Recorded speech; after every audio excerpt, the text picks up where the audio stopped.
ntangiye mbasuhuza mwebwe mwese mukurikiye channel yacu yatumenye BTV aho muherereye hose, abari mu majyepfo y'u Rwanda, ari mu majyaruguru, abari mu mujyi wa Kigali, mwebwe muri mu bihugu duhana imbibi, haba ibyo muri Afurika, muri Aziya, Oceania ndetse n'Uburayi. Tubahaye ikaze mu kiganiro cyacu aho turi kumwe n'umutumirwa wacu. Umwanya turamuha ikaze nawe abibwire. Nyakubahwa mutumirwa, nagira ngo ubanze usuhuze abadukurikiye, cyane cyane ko muri iki kiganiro ni ikiganiro giteye amatsiko kuri benshi, bagitegerezanye ubwuzu. Tubahaye ikaze, ibwire abadukurikiye. Murakoze kutwakira, n'abakurikiye tumenye BTV nabo ndabasuhuje. Ni isa nk'ibisanzwe kuri tumenye BTV, n'ubundi ntabwo ari ubwa mbere mudutumiye, ngira ngo abakurikirana tumenye BTV barabizi. Murakoze. Arakoze rero muvandimwe Isa. Bwana Isa, ubushize ikiganiro tugiye gukora, tugiye gusubukura ikiganiro twakoze ubushize, aho twaganiraga kuri Green Card Lottery. Ni ukuvuga ngo ni tombora ikorwa buri mwaka ya Green Card. Ndibuka ko mu bushize mudusobanurira, mwatubwiraga yuko Green Card Lottery iyi tombora itangira mu ntangiriro z'ukwezi kwa 10. None ukwezi kwa 10 nguku kwatangiye. Mwatubwira iki rero nk'abadukurikiye kugira ngo babashe kumenya n'iki bakura muri uyu musaruro w'uku kwezi kwa 10 twatangiye? Murakoze. Nk'uko twari twabivuze, mu kwezi kwa 10 twabonye ko aribwo gahunda ya Green Card, ingengo y'imari y'umwaka wa Leta Zunze Ubumwe za Amerika nibwo itangira ku byerekeranye n'abimukira. Ariko ni mu kwa 10 ubu ku itariki 5 z'ukwezi kwa 10, amarembo arabafunguye cyangwa se umuryango urabufunguye ku bantu bose bashaka kuba bakora tombora ya Green Card. Ariko n'abandi bose bafite inzozi zo gutura muri Leta Zunze Ubumwe za Amerika, gukorerayo, kwigayo, abo bose aya mahirwe y'imboneka rimwe mu mwaka nyine yongeye yaje. Umwanya ni uwanyu, hanyuma mukaba mwagerageza gukora iyi application ya Green Card. Tubahaye ikaze rero mu kiganiro cyacu kuri channel yacu yatumenye BTV, tubakangurira gukora subscribe kuri channel yacu, mugakora share ibi biganiro tubagezaho, mukanda ku nzogera kugira ngo bigere ku nshuti n'abavandimwe. Ibyo byose nimuramuka mubikoze ni inkunga ikomeye muzaba muduteye. Nyakubahwa Bwana Isa, rero ukwezi kwa 10 kwahageze, tubwire na yahe matariki abantu barasabwa iki kugira ngo ayo matariki babe bayiteguye? Ni ukwezi kwa 10 ku tariki zingahe kugira ngo abantu bumve iyo tariki babe hafi cyangwa se bayitegure? Ni tariki 5 nk'uko twabivuze. Umurongo urabufunguye. Ibisabwa ni ibisanzwe, keretse ndabadasanzwe bagerageza Green Card. Ariko ku bantu basanzwe bakurikirana ibya Green Card cyangwa se n'abantu bagiye badukurikirana mu biganiro byatambutse, ngira ngo barabizi. Ariko n'abacikanwe cyangwa se abatarabashije kugira amahirwe yo gukurikira ibiganiro byabanje, nabo twabanyuriramo twihuta, kuko icy'ingenzi cya mbere na mbere ni ifoto, kuko ifoto ifite ibipimo ngenderwaho bya ibyo bita size America cyangwa se American size mu byerekeranye n'amafoto. Ariko iyo foto iyo yamaze kuboneka,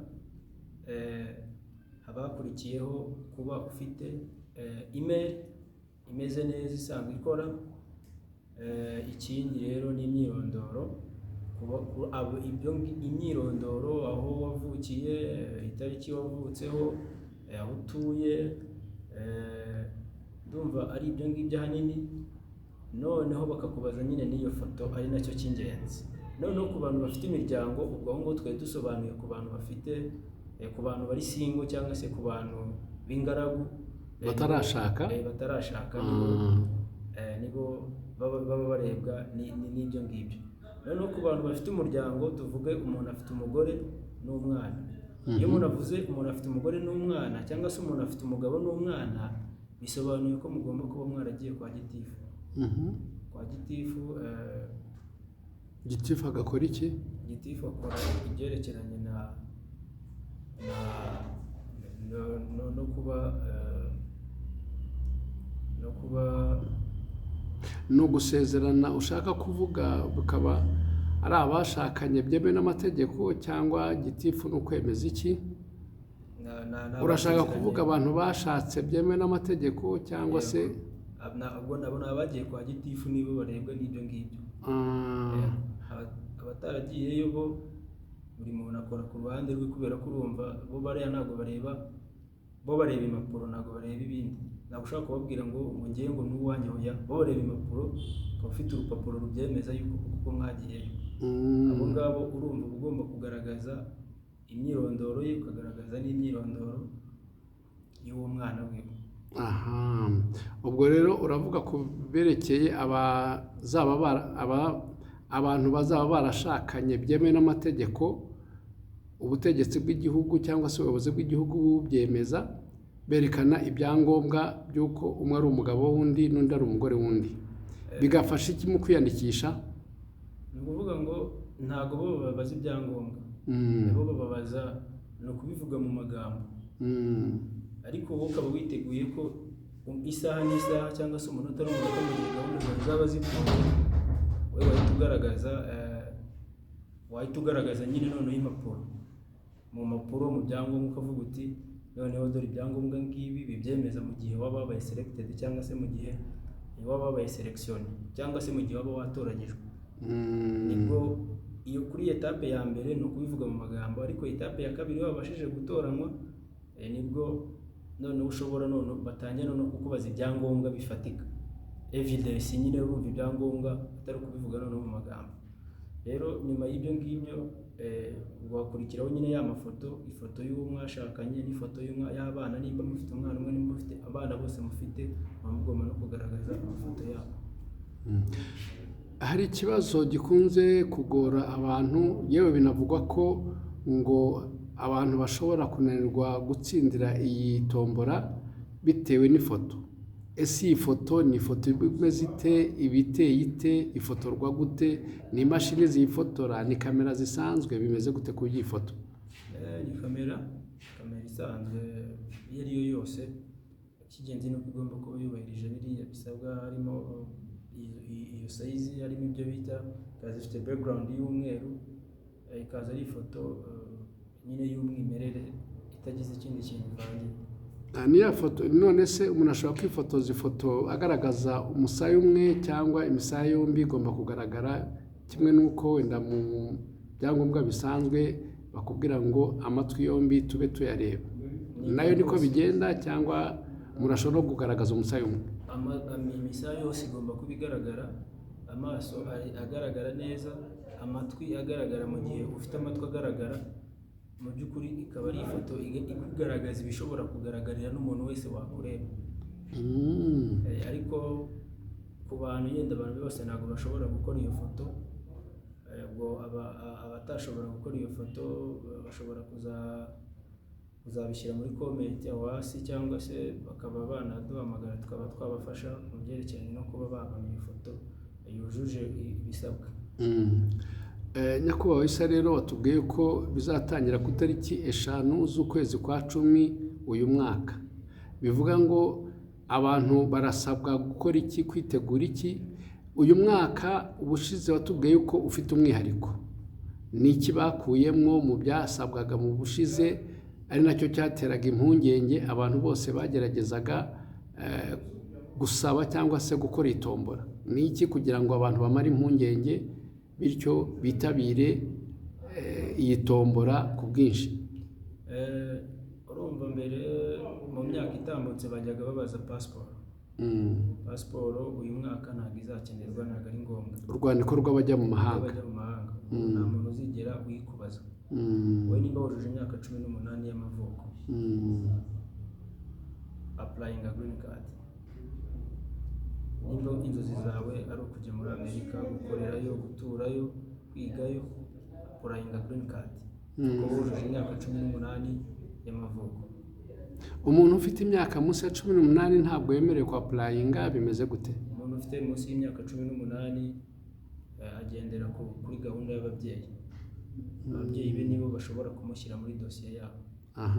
Umuntu udafite ababyeyi wenda ari imfubyi, ubwo yabyitwara mate kandi akaba ashaka gukora itombora ya green card, bimugendekera gute? Ntabwo byashoboka kubera ko imyaka bareba ni imyaka 18. Keretse yaba yari umuryango wamwadopse nk'umwana wabo, bakaba bashobora kuba baramushyize mu muryango wabo, bakaba aribo noneho bamwiyandikaho muri dosiye yabo bakamushyiramo kugira ngo mu gihe baba batoranyijwe bazabashe kumujyana. Ariko mu utaruzuza imyaka 18 biragoye, ntabwo byashoboka. Kugira ngo byibuze ukore application ugomba kuba wujuje imyaka 18 y'amavuko.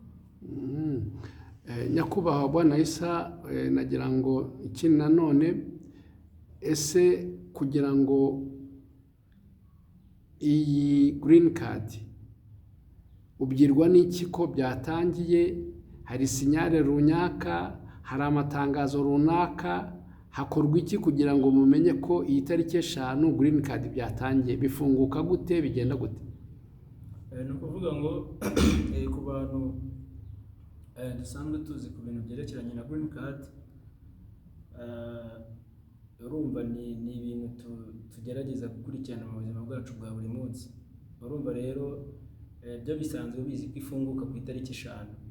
Tuba tubizi itariki 5 z'ukwa 10, ni ibintu bizwi yuko umurongo uba wafunguye. Ubibwirwa n'ikiro, nicyo kibazo warumbajije. Ikibikubwira ni uko iyo tariki igomba kuba yageze tariki 5 z'ukwezi kwa 10. Ikindi ni uko winjira kuri website ya Department of State. Iyo website ubasha kwinjiraho, ni dvprogram.state.gov.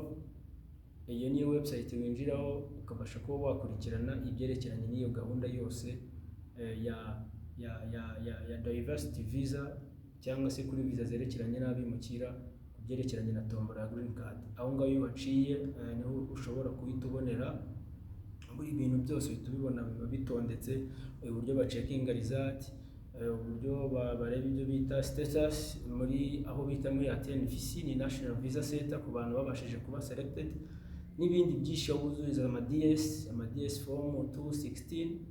Ni byinshi ariko kuri etape wowe urarebwa no kwinjiraho ugiye gukora application, kwiyandikisha. Icyo nicyo kiri kurebana n'abantu bagiye gukora application, nicyo kibareba bo barinjiraho ibyerekeranye naho biyandikishiriza, nta kindi. Kuko ibindi urumva bigenda etape ku yindi, bimenya nyuma igihe baba babashije gutoranywa. Kuko mu kwezi kwa 5 nibwo result cyangwa se amanota azasohoka, ababashije kuba selection cyangwa se gutoranywa bakazabasha kuba bakurikira izo etape zindi zirimo kuzuza ibyo bita DS form 260, n'ibindi bigiye birimo. Ni byinshi, aka kanya ntabwo twabisobanura. Aka kanya twebwe turi kuvuga ku cyerekeranye na gahunda y'uburyo umuntu yiyandikisha muri gahunda ya DV program. Wamarira iki abantu bazareba iyi video yacu mu rwego rwo kwiyandikisha? Murakoze kumbaza icyo kibazo. Ubundi application ikorwa n'umuntu ku giti cye. Umuntu ni ugomba kwikorera application, akamenya ngo ibintu byanjye ndabyujuje neza uko bigomba. Ariko ntabwo abantu bose baba ibintu babisobanukiwe kimwe. Niyo mpamvu tuvuga tuti bashobora kuzaduhamagara bakatuvugisha tukabafasha, tukabereka tuti unyura hano ukora ibi ngibi ni ibintu wowe wikorera, twebwe icyo tugufasha ni ukukwereka uko bikorwa gusa, tukagufasha kubona iyo foto, muri make tukakugira inama, tukakwereka uburyo ubwo aribwo bwose wanyuramo n'inzira wanyuramo kugira ngo ubashe kwapurayinga green card. Naho ku cyerekeranye n'abantu bamwe bushize twarakigarutseho bitwaza bakababeshya ngo bari muri Leta Zunze Ubumwe za Amerika ngo reka tubapurayingire. Ibyo ntabwo ari cyo kintu gitanga amahirwe, nongere nyigarukeho. Yewe wakoze application yawe neza, wujuje ibisabwa, ifoto yawe ikaba itunganye, imyirondoro yawe ikaba imeze neza, iyo kuba waba selected cyangwa se kuba watoranywa kuri green card, icyo usabwa we ni ukubikora uko bikwiye. Kuba watoranywa bwo ni amahirwe cyangwa se ni igeno ry'Imana, nk'uko n'ibindi ubona abantu bagerageza gukora bitandukanye, umwe agakora n'undi agakora, umwe bigakunda undi bikanga. Nibyo ngibyo, ariko nongeye nihanangiriza atazagira abantu babeshya ngo bakore application bari muri Leta Zunze Ubumwe za Amerika ngo bavuge ko muri Leta Zunze Ubumwe za Amerika. Iryo ni ikosa rya mbere. Baramutse bagutumye ibyangombwa by'uko wakoze application, uramutse utsinze cyangwa se utoranyijwe, bakakubaza ibyangombwa byerekana ko koko icyo gihe wakoze application wari uri muri Leta Zunze Ubumwe za Amerika. Ibyo byangombwa sintekereza ko wabibona. Muvandimwe, ikosa utazakora, aba bagabo b'Abanyamerika kirazira kubabeshya akana kariko kose.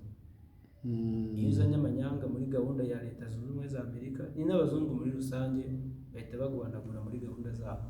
Irinde ikintu icyo ari cyo cyose cyatuma baguhanagura muri gahunda zabo. Wowe uvuga amakuru yawe y'ukuri, nimba uri mu Biryogo, nimba uri hehe, nimba uri Kimisagara, nimba uri Kimironko, vuga uti, nimba uri Musanze, vuga uti ndi Musanze. Utazabeshya ngo ngende muri Leta Zunze Ubumwe za Amerika. Urumva ko nkatwe nka experience nke tuba dufite kuri bino bintu, twagiye tugira case nyinshi z'abantu bagiye bakora ayo makosa bakavuga ko bari muri Leta Zunze Ubumwe za Amerika. Wagera kuri appointment cyangwa wagera kuri etape yo kujya kuri interview kugira ngo ubone visa, akantu ko wabeshye ngo ndi muri Amerika kakakugonga ukaba wabura visa. Babwira uti ndi Musanze, bari babibona ko nyine uri Musanze. Ikibazo kiragira kiti ugiye kuzuza iyo fomu bigusanze uri i Kigali, ariko ubusanzwe wibera i Musanze. Ifomu yuzuza uvuga aho uri cyangwa ifomu yuzuza uvuga aho utuye? Fomu yuzuza uvuga aho utuye. Aho utuye, aho ubarizwa, aderese yawe yuzuye.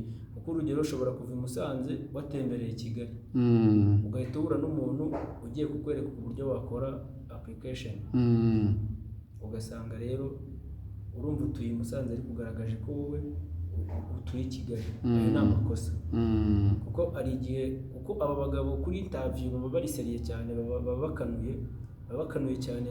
Ushobora kubaza tutwereke turi bubonisha igihe wari utuye i Musanze, genda udushakira ibyangombwa byawe byemeza ko kuko icyo gihe wari uhatuye.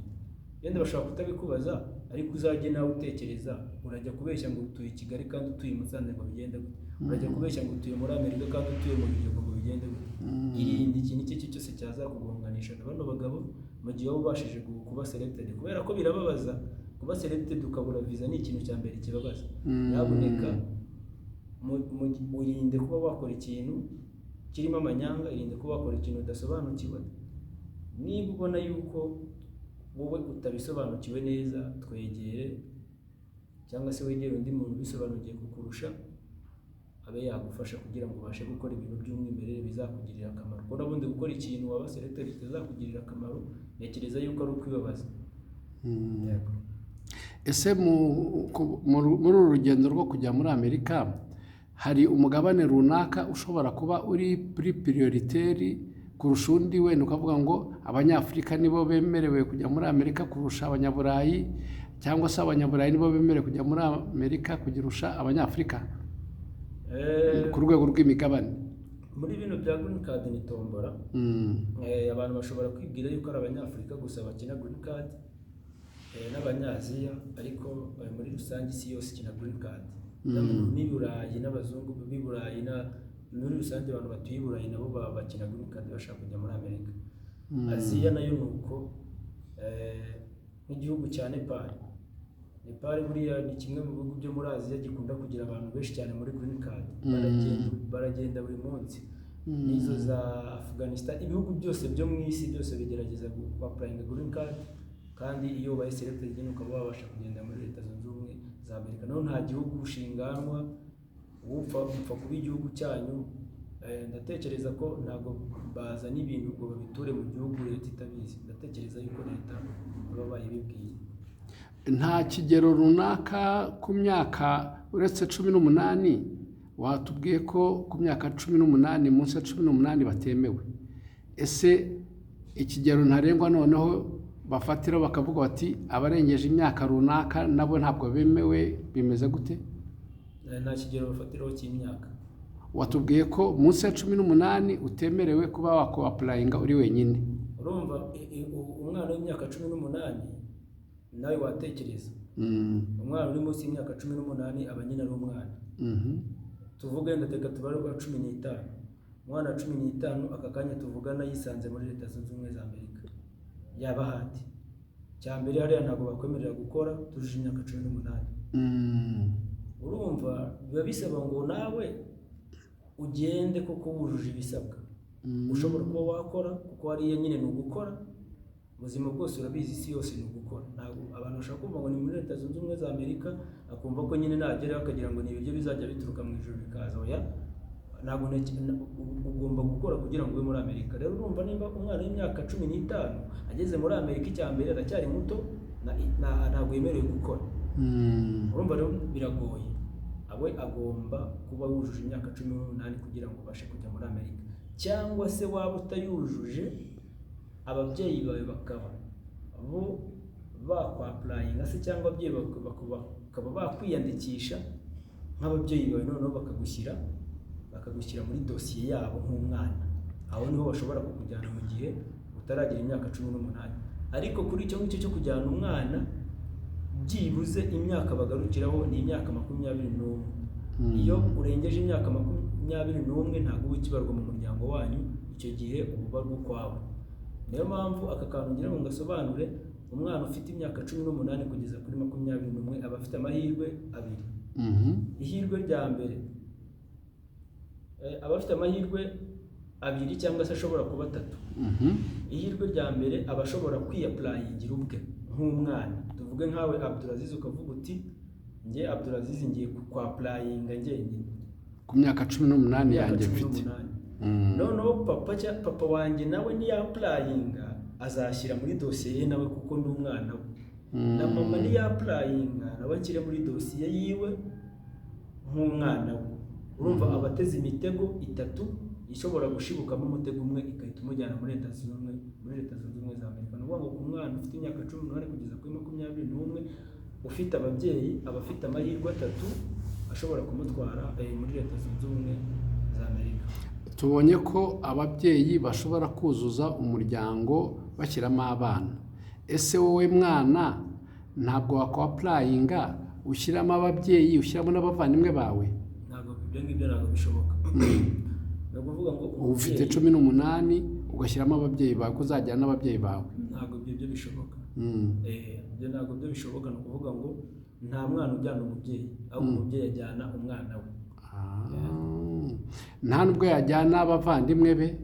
Ntabwo bishoboka.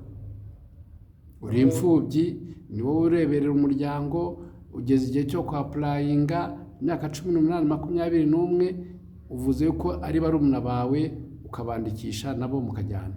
Aho ngaho ikintu ukora, ujya ku rwego rubishinzwe kwa Etat Civil, ugasaba kwadopta umwana cyangwa se kugira umwana wawe. Uvuga urugero nkanjye ushobora kuba ufite umwana ndera w'ifubyi, agenda nkamwadopta nkamugira umwana wanjye mu mategeko, bakampa ibyangombwa, narangiza nakwapplyinga green card, umwana nkamushyiramo ngaragaza ko ari umwana wanjye kuko biremewe mu mategeko. Iyo wadopse umwana aba ari umwana wawe. Icyo gihe rero uba wemerewe kuba wamushyira muri application yawe cyangwa se muri dosiye yawe ya green card.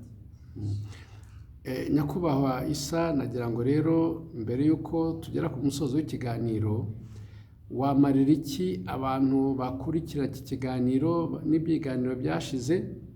Nagira ngo ubahe nimero yawe, ese hari uburyo uteganya kuba wakora ku buryo abantu batandukanye ukaba wabahuriza hamwe, noneho mu rwego ndavuga rwa gurupe, ugakora nka gurupe wenda ya WhatsApp, ugahurizaho aba bantu bakajya baganira, abakeneye ibisobanuro byimbitse, kubera ko iki kiganiro nyuma hazaza n'ibindi, ariko hagati y'aho abagize amahirwe yo kureba iki kiganiro wabamarira iki? Ubundi iyi gahunda igibaho kubera ko ngira umuvandimwe wanjye witwa Musa, abantu baramubonye mu biganiro byatambutse. Umuvandimwe wanjye ubu ngubu uyu mwaka ntabwo azakorera mu Rwanda, yabaye agenda Dar es Salaam, yagiye gufasha abantu ba Dar es Salaam, kubera ko bino bintu ni ikintu kigari, ni ikintu kiba gikenewe n'abantu benshi. Uyu mwaka rero ntabwo azaba ari mu Rwanda, yabaye afashe urugendo rwerekeza Dar es Salaam, yagiye gufasha abantu baho. Twajyaga dufatikanya mu kwereka abantu no kubagira inama no kubafasha kuri bino bintu, ariko we ntabwo azaboneka. Ariko abantu ntibagire ikibazo, bamwe ashobora kuzafasha online, ashobora no kubafasha, natwe dushobora kubafasha. Icy'ingenzi ni ukuba umuntu aba agomba kuba afite ubushake, yumva ko ashaka green card. Nta kindi kintu bisaba wowe, cyangwa icya mbere ni ubushake. Iyo ufite ubushake bwo kuba wakora application ya green card, isaha yose wayikora. Rero urumva umuvandimwe kuvana adahari, urumva ni akazi kenshi, kuko hari abantu tujya tubana mu magurupe atandukanye, abo bose twabafashirizaga hamwe, kandi urumva umuntu aje muri gurupe akuzanira n'undi, akaba ari akazi kenshi. Ariko kandi natwe tuba dufite izindi nshingano tuba tugomba no kujya natwe gushaka ibyo dukora kugira ngo tubashe kubaho.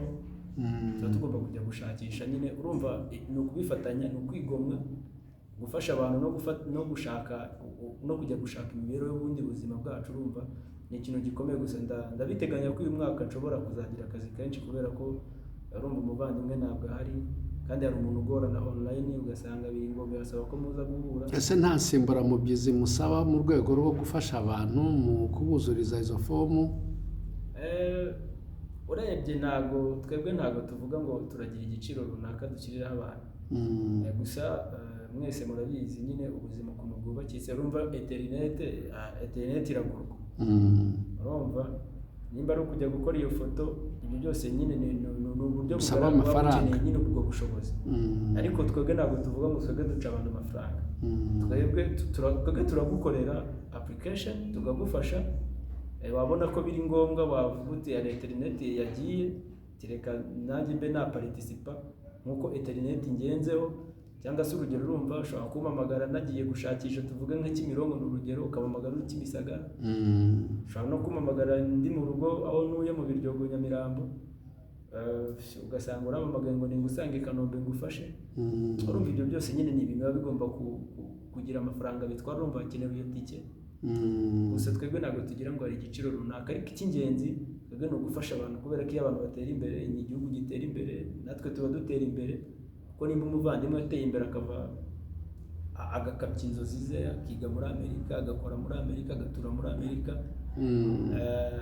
ntekereza ko nawe gutera imbere, kabone nubwo waba uri gutera imbere mu buryo butagaragarira amaso y'abantu, cyangwa se wowe utabibona, ariko uri gutera imbere. Kuko nimba umuntu ashobora kuba yasaba ku muhanda, akaba bamufasha akiga amashuri meza, akaba bamufasha agakora ahantu akazi yaboneka amafaranga, akaba yatura ahantu ubuzima bushoboka, icyo gihe agarurira inyungu igihugu. Urumva icyo gihe azateza imbere igihugu cye, azacyubaka ifatanyije n'abandi banyarwanda. Ngira ngo rero twebwe icyo dufasha abantu nyine ni uburyo bwo kubereka bikora gutya. Mbere y'uko dusoza rero ikiganiro, ndabona iminota yatujyanye, nagira ngo utange nimero zawe za telefone. Ni 078. Nimero yanjye ya telefone ni 078, cyane cyane iyo mubonekeyeho kuri WhatsApp. Ni 078 gatatu gatandatu 0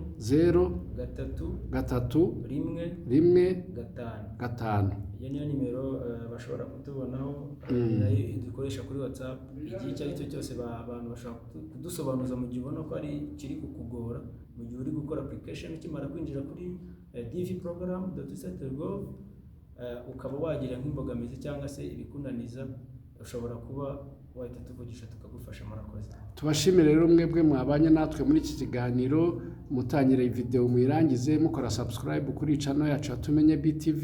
Ikiganiro nakagaruka. Ciao ciao.